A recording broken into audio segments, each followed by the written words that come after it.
එයාට සද්දෙනව නේද? හිටු පුචික මොනේ කරත් ඔයාලා මෙයාගෙන් නම් බේරෙන්න ඕන. එයාගේ ඇහැට අහුණ කෙනෙක් නම් බේරිලා නැහැ. මරලා නවතින්නේ නැහැ. දෙන්න පුළුවන් සේරම දසවද්ද ටික දෙනවා. මිනිහගේ ලස්සන නිසා කවුරුත් කිව්වට විශ්වාස කරන්නෙත් නැහැ. මාරි අන්තිමට මිනිහා වුණා. කියනවා ඇයි තමස මේ විදිහට මරන්නේ? විනෝදයටද?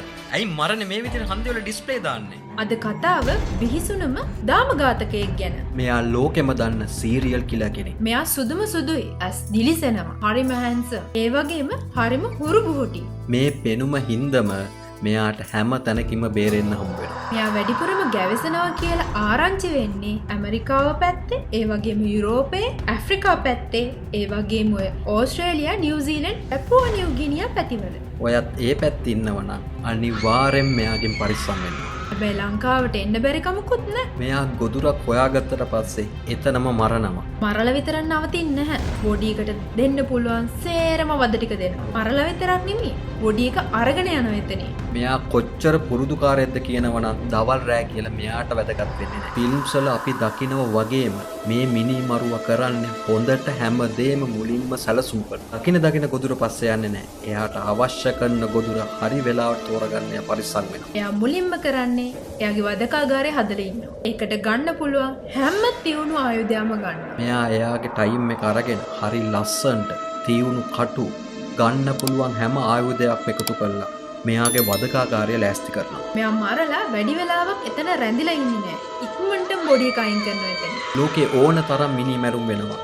ඒත් මේ ඝාතකය වෙනස් වෙන්නේ මෙයා මේ මිනි මරණ විදිය හින්දාමයි. අද අපි කියන්නේ කැලේ ඉන්න බිහිසුණුම ඒ වගේම දරුණුම බුචර් බර්ඩ් ගැන. ඔයාලට නමින්ම තේරෙනවනේ බර්ඩ් ඉස්සරහා තියෙන බුචර්. මේ නම හම්බ වෙලා තියෙන්නෙම මෙයා එයාගේ බොඩිස් වලට දෙන සිග්නේචර් එක හින්දාමයි. ඔයාලා දැකලා ඇති ෆිල්ම්ස් වල සීරියල් කිලර්ස් මරණ විදිය. එයාලා මරනවා විතරක් නෙවෙයි. එයාලා පුරුද්දක් විදියට හැම මරණෙම හැම ගොදුරෙම එයාගේ මොකක් හරි සිග්නේචර් එකක් දානවා. ඒ කියන්නේ එයා කරා කියලා එළියට පෙන්නන්න. එයාට මේ වැඩේටම තියුණු හොටක් පිටලා තියෙනවා. මෙයා මුලින්ම කරන්නේ මෙයාගේ ගොදුර තෝරගන්න එක.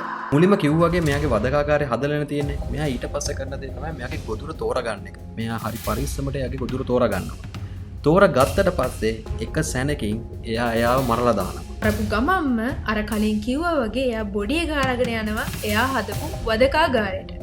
මේ වදකාකාරය තියෙන සාමාන්‍යයට ගහක් උඩ වෙන්න පුළුවන්. ඒ වගේ මිනිස්සු හදපු අර කටුකම්බේ තියෙන වැටක් වෙන්න පුළුවන්. ඒ මොකක් හරි. හැබැයි මේ හැම තැනම තියෙන ලක්ෂණය තමයි එතන උල් තියෙනවා. උල් කටු වෙන්න පුළුවන්, කම්බි කටු වෙන්න පුළුවන්. මෙයා ඒ වගේ තැනක් තමයි තෝරගන්නේ. මෙයා හැබැයි පරිස්සම් වෙනවා කිසිම සාක්ෂියක් ඉතුරු නොකර ඔක්කොම අරගෙන එන්න. ඊට පස්සේ මෙයා කරන වැඩේ ඒ ගොදුර අරගෙන ඇවිල්ලා අර උලක බස්සනවා.